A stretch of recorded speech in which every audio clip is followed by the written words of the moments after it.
Good afternoon. Welcome to the Corning Museum of Glass and our hot glass demonstration. And welcome to those of you who are watching on Instagram. So we are live streaming this event. That's what some of the cameras are for, but you're here at the museum. Welcome. I'd like to introduce you to Helen Tegeler. What do you say we give her a nice big round of applause? Yeah, our featured gaffer for our programming called Bring the Heat. So this is a live demonstration, which is also live streamed, that we do here. We're doing every Thursday this month. So this is the third Bring the Heat that we're doing, and Helen's gonna make a beautiful vase for you today. I'll go ahead and introduce the rest of the team. Assisting Helen today, we have Katie Hubbs. So let's give Katie a big round of applause, too. She'll be there helping out Helen. We have Declan McInerney. Give Declan a big round of applause. And who knows, somebody else might show up. I'm Catherine. I'll be narrating it. And if you have any thank you. If you have any questions here or online, let us know, because we do have something checking the chats. Here, all you have to do is shout it out, or throw up your hand, whatever you wanted to do. But if you pop in the comments, someone will relay the questions to myself or Helen. So Helen's gotten started. We have a good chunk of time, but she started a little early because sometimes picking up color is not too exciting. So what she had done is she picked up a little chunk of color, and she has this beautiful color called metallic blue.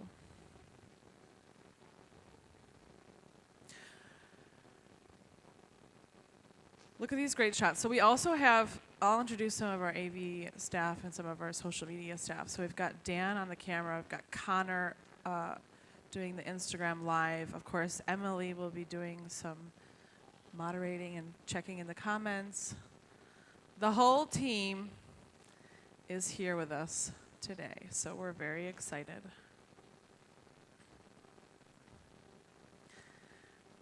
Helen picked up that color, that beautiful metallic blue. It's what you see inside the clear glass right now, which looks orange. It is not orange. It only looks orange because it's so hot. But it's a beautiful metallic blue, transparent metallic blue. Then she gathered a few layers of clear glass on top of it. Well, we're using a soda lime glass. The three main ingredients to our soda lime glass are silica sand, soda ash, and limestone. So the silica we're talking about is mined right out of the Earth's crust, has a melting temperature of over 3,800 degrees Fahrenheit, so we have to add a flux to reduce the silica's melting temperature. In this soda lime glass, we add soda ash, reducing the melting temperature to about 1,800. Then we need a stabilizing ingredient. In the soda lime glass, it is limestone. So we call it soda lime glass. Windows, pickle jars, bottles. It's one of the more common glasses in the world. But the formula that we're using is unlike window glass and bottle glass in that it's meant to stay hot and soft for a long period of time. And it's very clear and colorless. So we buy a premium glass for glass blowing.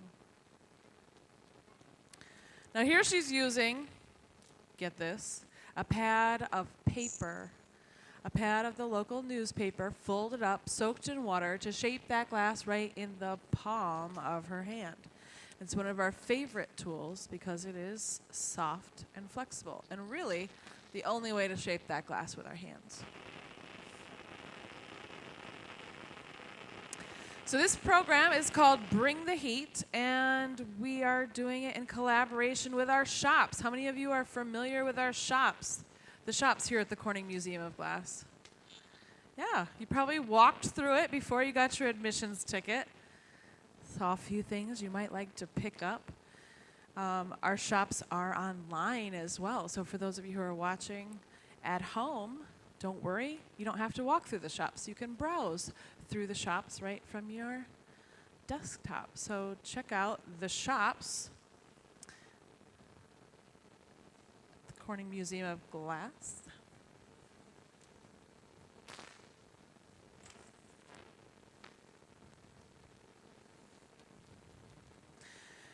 So you can follow us on Instagram and Facebook at Corning Museum Shops.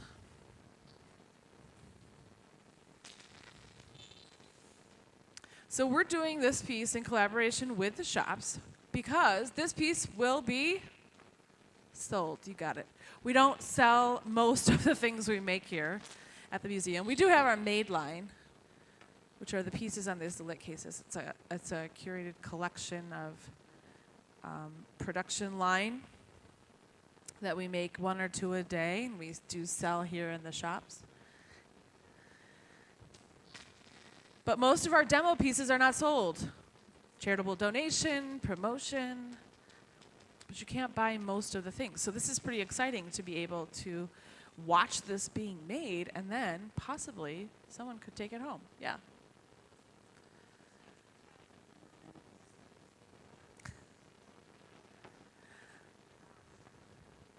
Pickles. So pickle jars, one of the great things about storing things in glass is that you can see what's inside. The glass doesn't leave any like flavor, or it doesn't impart anything. It doesn't, it's, unlike plastics, the glass is very clean relatively as far as storing things in it.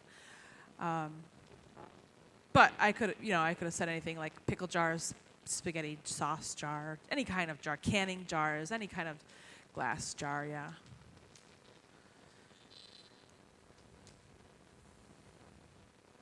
Glass is one of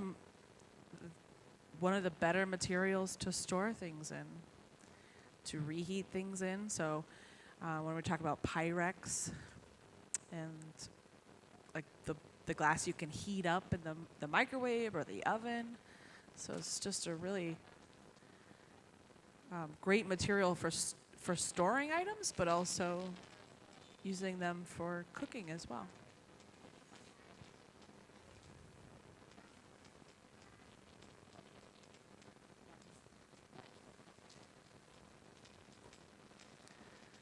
So she goes back into the heat.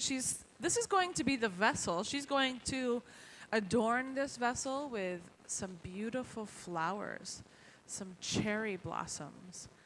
And Helen does a lot of work with this sort of technique where she lays out powders of glass on a kiln shelf and then heats it up so they fuse together in a very similar process, pot de verre, but this is kind of a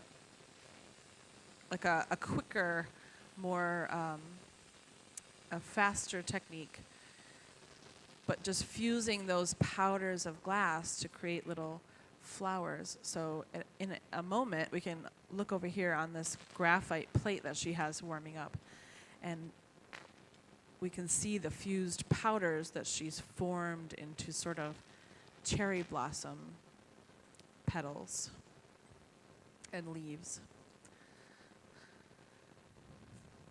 So here at the museum, our gaffers, normally we do, 13 shows a day in one shop. So we have multiple shops, but on average about 13 shows a day, and we usually make a traditional vessel in about 20, 25 minutes. But this is one of those demonstrations where the gaffers get to spend a little more time and make a nicer piece. Not that our demonstration pieces aren't nice, but this allows us to really explore and spend a little more time making something of our own design, because we are gaffers for the museum, but we also are artists and still work as artists after work. So, when we're not working, still working on our own work and trying to create different pieces as well. Yeah.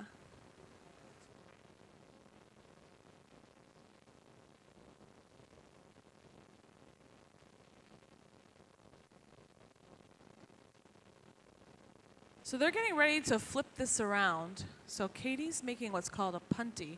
The punty is just a little bit of glass on the end of a solid rod that will shape up to sort of a Q-tip shape. We want it to be the right shape and the right temperature.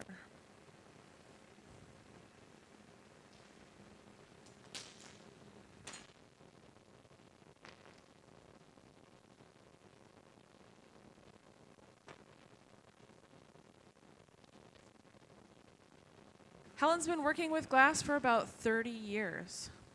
So she is going to make this look very easy when actually it's quite difficult.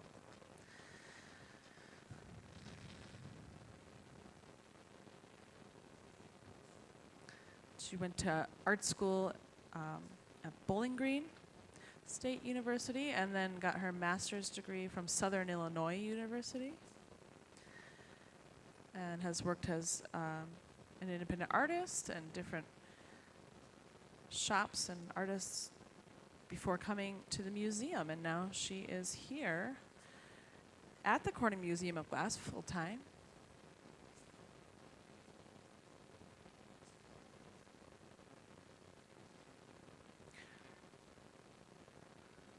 So she stuck that punty right in the center of the foot.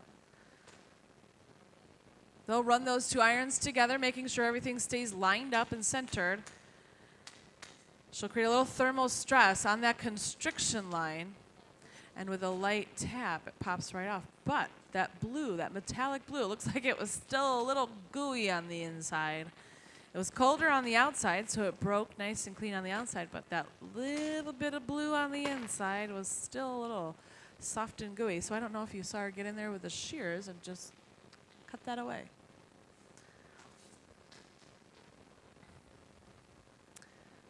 So now she'll begin working on the top of the vessel. So she's flipped it around onto that punty. She'll go into the heat. She'll flash the whole thing, the punty, the bottom of the piece.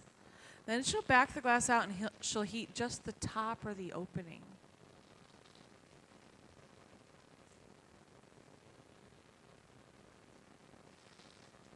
Now for those of you who follow us, you've heard us talk about the view inside this reheating oven quite a bit. But for those of you who are just seeing this for the first time, we have a camera that sits right behind our reheating oven. And it looks through a little window. A window of a special type of glass that was developed here in Corning in the 30s. It was developed by an organic chemist trying to develop a glass that was as close to quartz. So it's pure silica sand, and it's fused in such a way that there are very few impurities. It has a high melting temperature of over 3,800. And we use a little piece of it in the back of this oven to see what's going on inside. But one of its very first uses was when NASA came to Corning looking for a glass to use for the space shuttle's windshield. That's what Corning gave them. Now, because it's optically clear, when 3 scientists in Corning were working on optical fibers, they pulled out that fused silica once again. And that's what, that and another high purity glass are what's running through the core of optical fibers for fiber optics. It's what the laser light signals travel through.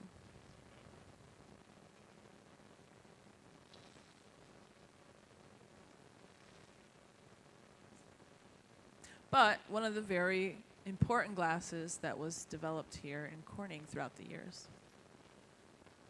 Watch this. She's going to use a set of shears to cut the glass like it was paper.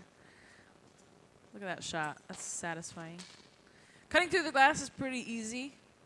The tricky part is getting that glass hot, getting it back to the bench, getting in there and cutting all the way around before that glass becomes too cold. I don't know if you heard the glass hit the floor, but by the time that glass hits the floor, it's already hard and rigid. So she had to work fast. She had seconds to get in there and make that quick cut.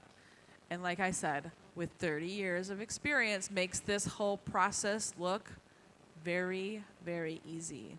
So it's quite deceiving watching a skilled glassmaker work. Yes, question?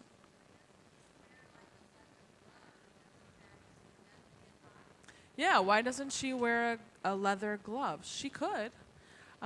Sometimes it's a little more difficult to do something with a glove on, but certainly we do put on a leather glove at certain steps in the process. This piece is fairly small and the top is fairly thin, so just maybe even dipping your hand in a bucket of water before you make that cut will keep it cool enough so it wasn't terribly hot on her fingertips.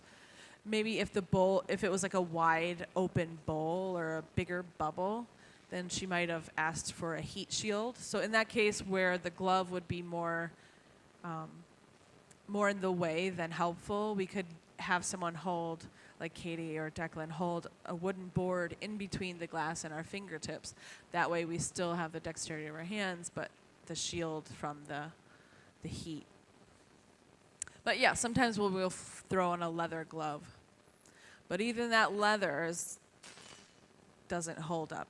If it's that close to the glass, it'll start to smoke and shrivel. So there's no glove that can really withstand these temperatures either. Yeah?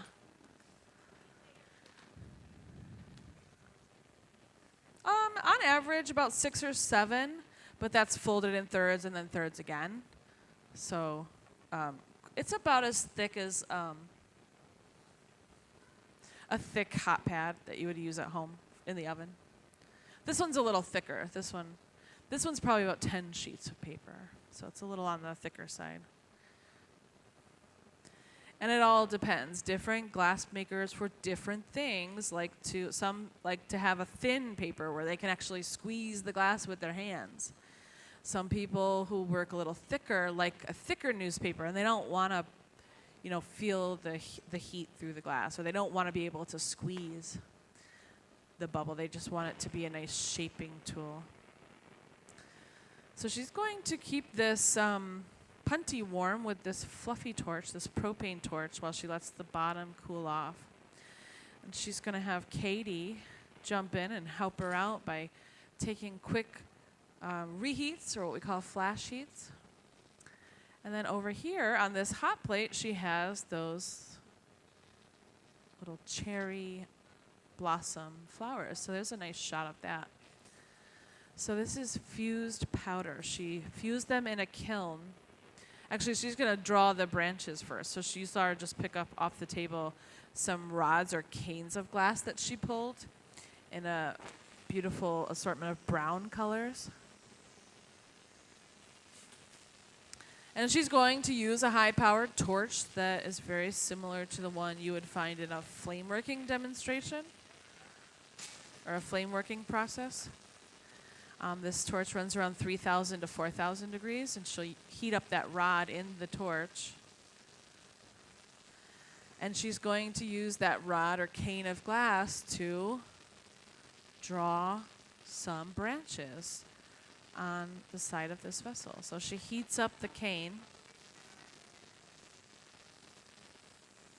and she's just going to draw along. It's got to heat it up first. You can see it's hard and rigid up where her hand is. And she's thrown on a leather glove for this because her hand is going to be above that glass for quite a while. So she did throw on a leather glove for this part. But she draws it on and then pulls it to a fine thread and then runs that fine thread through the torch, and it just kind of breaks free, melts free.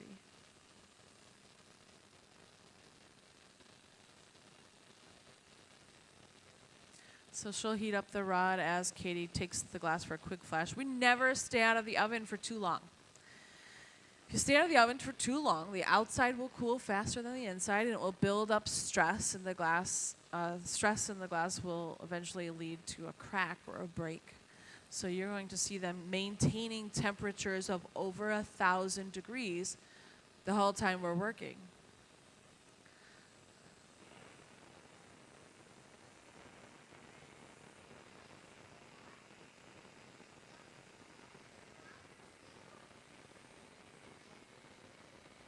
Say it one more time.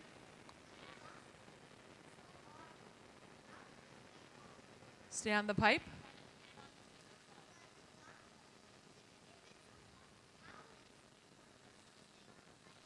Yeah, so because the glass is so hot, how does it stay on the pipe? Because we have to keep it so hot. So we are only keeping it just as hot as we need to. So if we stayed in there for too long, the glass would become molten again. It would start to want to drip off the end of the pipe. Yeah. So you saw Katie went into the oven for maybe 5 seconds.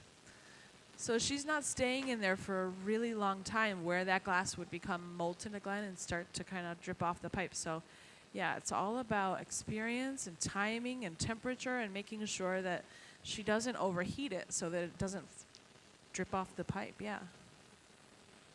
Good question. Yes.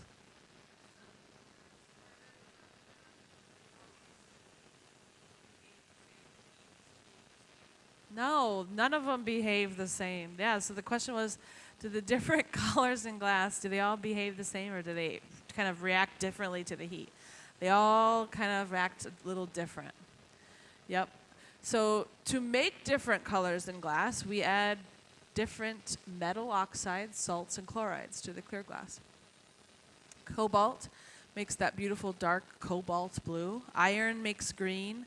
Manganese makes purple. Gold chloride makes a ruby red. Cadmium, selenium, tin, titanium.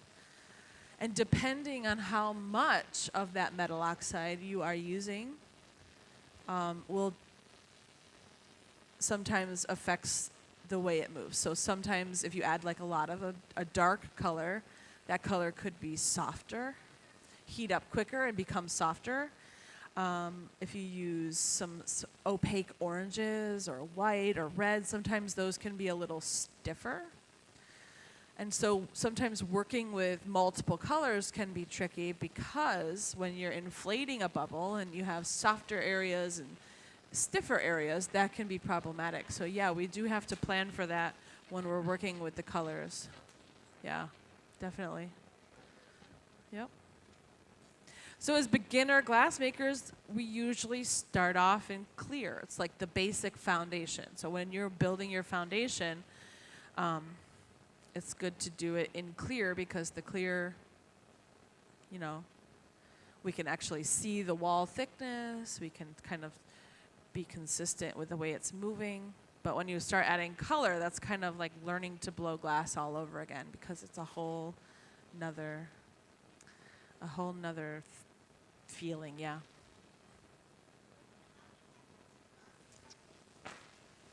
Say it again.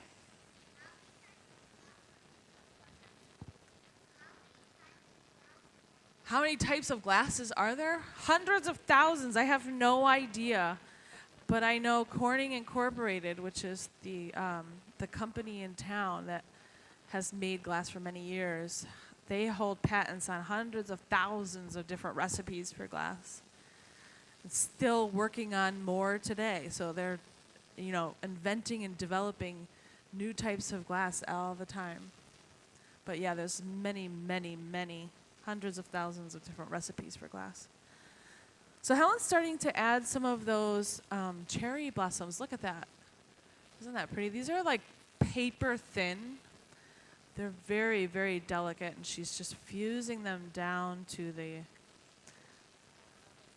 wall of the vessel. So she's got them on this hot plate. So they are hot to the touch. She's picking them up with a very delicate pair of tweezers, very small pair of tweezers. She's heating it up slightly so that the surface becomes sticky. I don't know if you know this, but hot glass is sticky. We always think of glass as a cold, hard, sharp material. But here in the hot shop, it is very soft and gooey and sometimes sticky, yeah. Yeah, in the back?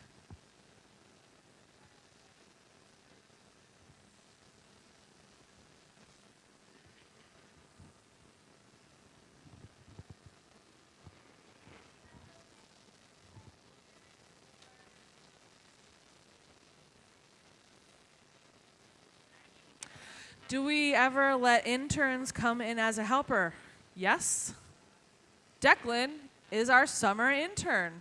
Declan is in college right now at the Massachusetts College of Art and Design, and they are our intern for the summer. So Declan is here helping us out for the demonstration, doing demonstrations throughout the summer with us here, learning a lot. But yeah, Declan is our intern for the summer. So yes, we do have interns and students come help us. They usually have to have glass experience. Yeah, so a little bit of glass experience. Because a lot of our process is doing demonstrations. So we like our interns to have a little bit of a glass blowing experience, yeah. Yeah, a lot of our summer staff have either just graduated from college or are in college now. So they're all here with us for the summer doing demonstrations and blowing glass every day. So they'll go back to school with better hand skills, hopefully, and a little more experience, which is really important when you're working with glass because it takes years to become comfortable working with the material. And so the more you can get in a shop and blow glass and make glass, the better you get. It's like practicing a sport or an instrument. The more you do it, the more you practice, hopefully the better you get. Yeah? Yeah.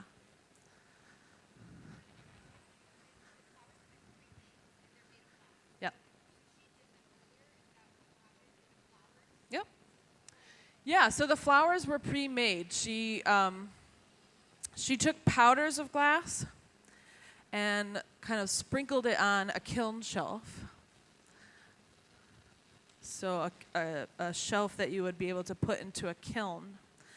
And then used maybe like a paintbrush or something to push the powder into sort of that petal form and built it up in layers. So she's got white and pink and some lines.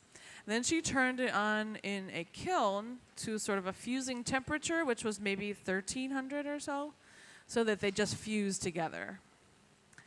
And then there's a little bit of resist on the shelf, so then it just will slide off the shelf and she can pick up that little piece of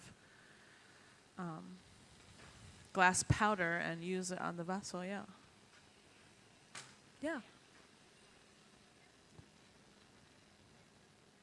To make the details on the glass? What material do we use to make the details on the glass? So we're using all glass. So it comes in different forms, though. So some of the materials we use are powders, which is a powder form of glass. So they take the glass color and grind it into a powder, and then we can sift it on, or we can use it to make these delicate little flowers. Then we have a material called frit. Still that same glass, but in a chunk or a piece of glass.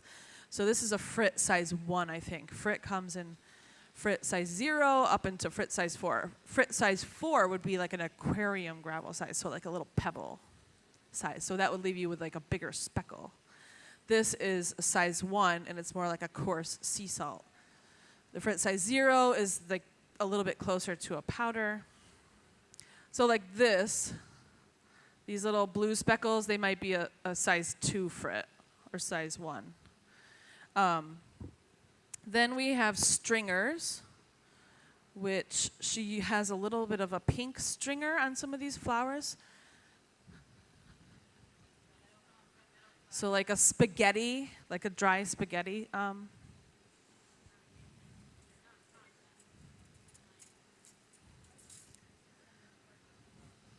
So like we would call this like a stringer, so you can get like a really fine line for something. There's cane. If you've watched Blown Away, you might be familiar with cane, where you have rods or stripes of glass that you can twist and use that for patterning. Marini, which would leave like, which is like the cane but has like complex patterns in the middle that when you chop it in the dissection, you can get different patterns. What else? Bars of color. So the color also comes in concentrated bar form. And for the color that she used, that metallic blue that she picked up right before we started the demo, that would have been a bar color. So she picked up a chunk or a bar of color. So it's all glass that we use to make the different things, but the glass has different properties. So it comes in a wide variety of different ways to use it. Yeah.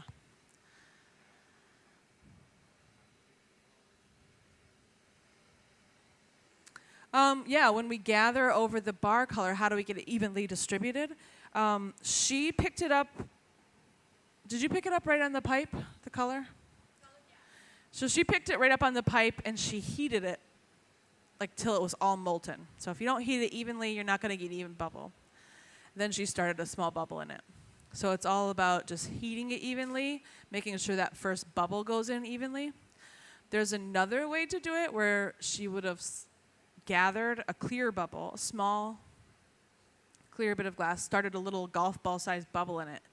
Then someone would have heated up the color, brought it over in a blob and dropped it over the top and pushed it over the sides to create like an even, that's called a color overlay.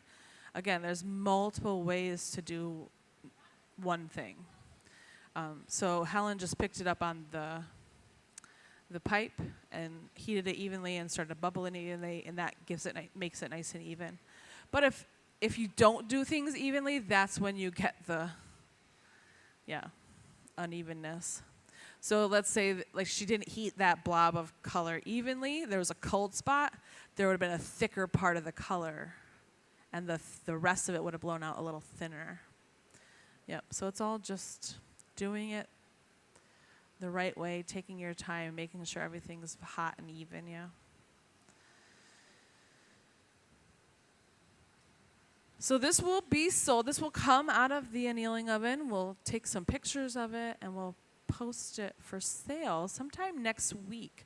The piece I made last week just went in the shops today. So that is available for purchase. The piece from the very first Bring the Heat, 3 weeks ago, that Chris Rochelle made, sold. It's already gone.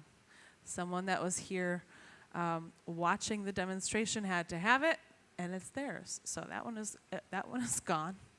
Yes?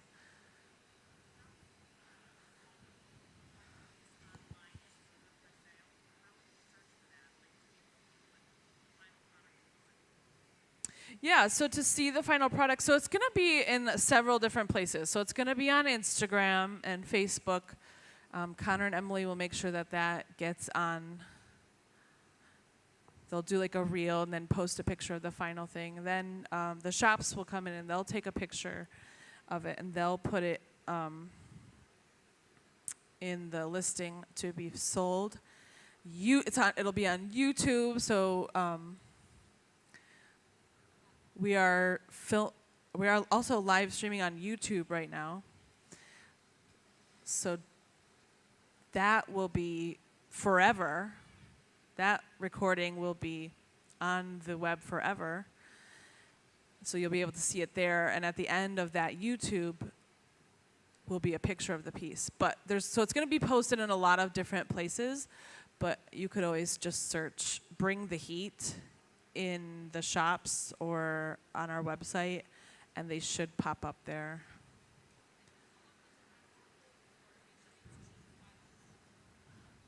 How long does it have to cool before it reaches its true final color? So the cooling cycle for this piece is probably going to be 16 hours, maybe. So in the next day or two, we should be able to see the color. I'm going to check with Helen, but she made a piece earlier this week.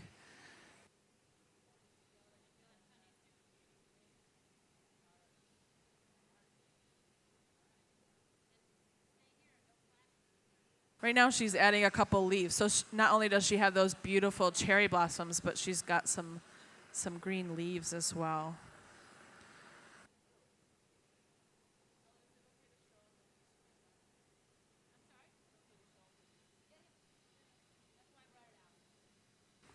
So I'm going to show you some of the color samples and some of the vases she made for our practice. So when we're making something like this, sometimes it's nice. I'm going to put them on the marver here. Sometimes it's nice to have do color samples because sometimes we might not always know. That's like a dark pigeon blue. a nice light opaque blue. And then this is the metallic blue that she's using today. So you can see the beautiful, brilliant blue color. Right now it looks very green. It looks like dark forest green, but it is a very beautiful blue, transparent blue.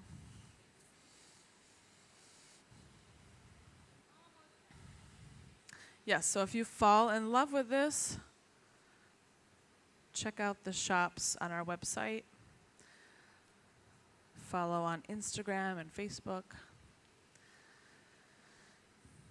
And probably by next Thursday it should be online, it should be available. Yeah.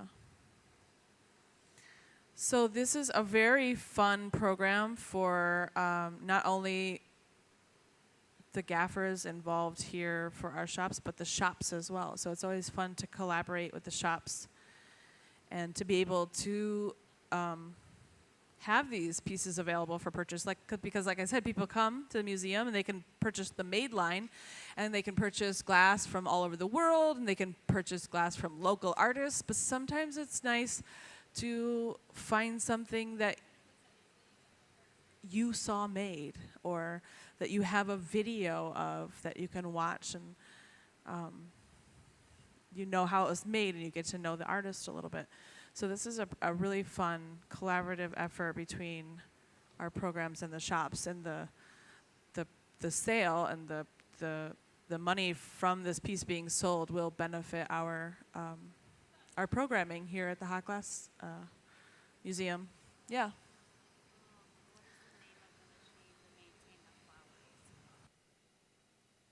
So the flowers are right now are just on a hot plate. So like a little cooking hot plate, and then there's a piece of graphite on it. Yeah, so just any hot plate that you could use, turn it to high, put a graphite sheet on it. Declan's also adding a little bit of extra heat with that propane torch, just kind of lightly hitting it with that fluffy torch, keeping those thin petals nice and warm. They don't need to really be in an oven. They don't, like if the glass was any thicker, like I said, these flowers are paper thin. If they were any thicker, we'd have to keep them much hotter. We'd have to go into the 2100 degree heat and keep them really warm so they didn't crack or break. But because these are paper thin, that graphite paddle on the hot plate and this fluffy torch is just enough. Yep.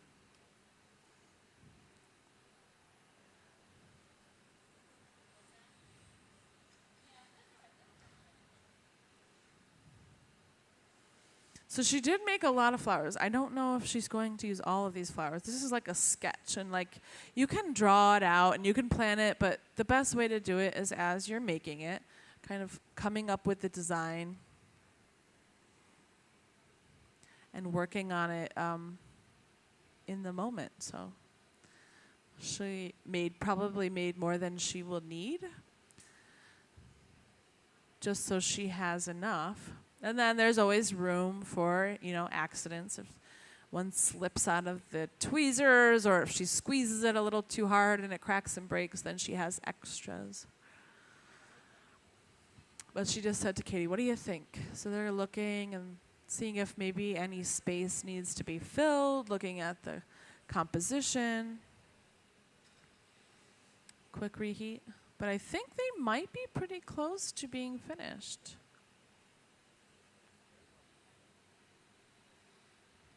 She also made a few that aren't blossomed yet. Looks like just like the beginnings before it opens up. So she's going to place a few of those on there. But you can see this is a really beautiful camera shot that Dan's got here.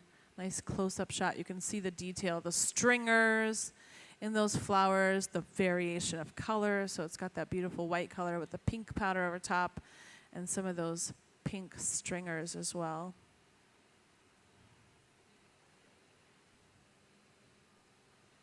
But a gorgeous piece. And it's so hard, like looking at it today and not knowing the true color, but because she made that piece earlier this week, we have a good idea of what that beautiful metallic blue will look like. Because glass does look very hot. different when it's hot.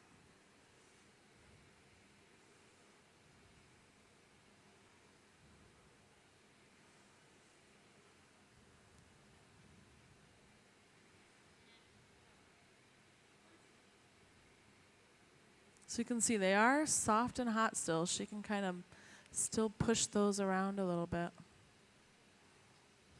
How are we doing on questions? Good? Yeah. How long did it take her to make the flowers? She probably spent a couple of hours pushing the powder around. And then once she got the powder right where she wanted it, I don't know what her fusing, probably an hour or two in the oven to fuse them together, melt it together.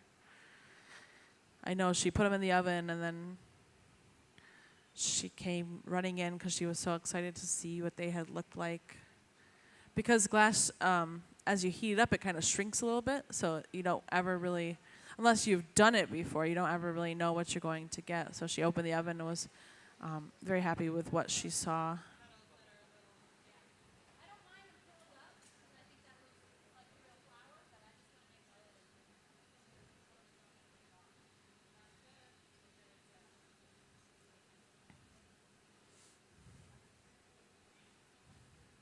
But this is fun. We host a lot of visiting artists, and so for weeks at a time, our gaffers and our team will work hard bringing someone else's designs to life and making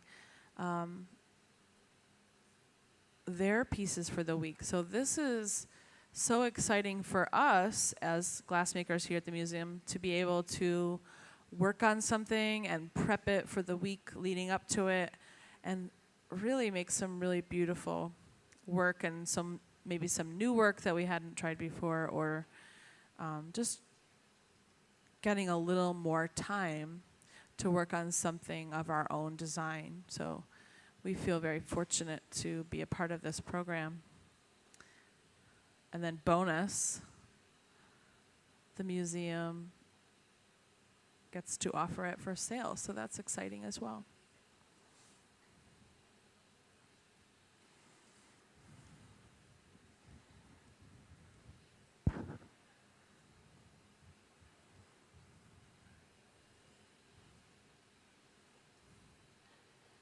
Because it's hard as independent artists working here for the museum. If we wanted to have products like this in the shops for sale, we would have to do that on our own time. So like when we finished our day here at 5 o'clock, we could rent the studio, the shop over at the studio. We could rent that time to make work to sell in the shops or in different galleries.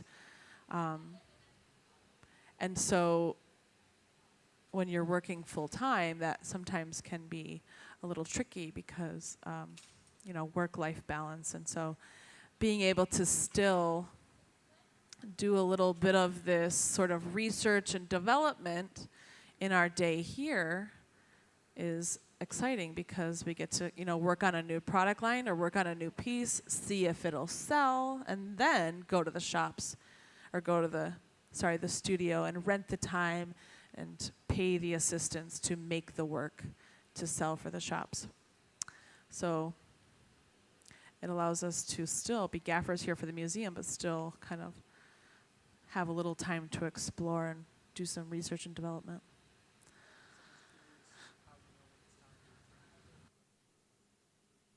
How do we know when it's time to return for a flash? We sort of have this internal timer. It's all experience-based. We know what the glass starts to look like when it starts to become cold or when it's been out of the oven. We also know that there is a little bit of a timing, and unfortunately the way we know is because we stayed out of the oven for 1 or 2 seconds too long. Went in the oven, the whole thing cracked and broke in the oven. Or it cracked out here in the room temperature for staying out too long. And so unfortunately we know all this because we've seen it happen, and it's was very devastating the first year or two. It would break everything we made or in some way or another. So it's sort of this like internal timer where you're like, okay, well, I've been out of the oven for too long. I need to go in there for a flash.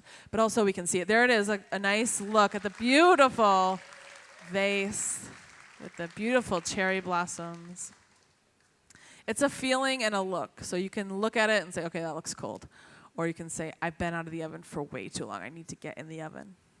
But yeah, no instrument, no thermometers, just a feeling and a feel. Yep.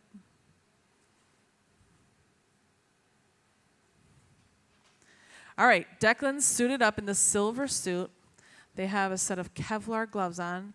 Helen's going to drip a little bit of water on that punty connection. And with the lightest tap, this will break free. She'll soften the sharp edge with a hot torch. This will soften the sharp edge and hopefully allow us not to have to do any cold working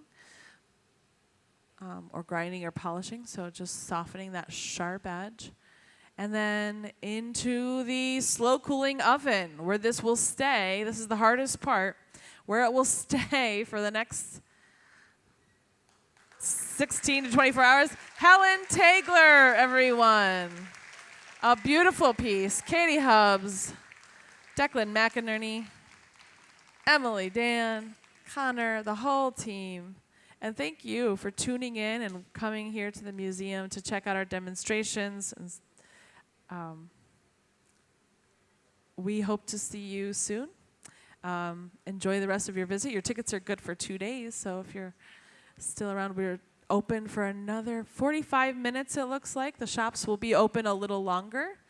So enjoy the rest of your visit, and thanks for coming.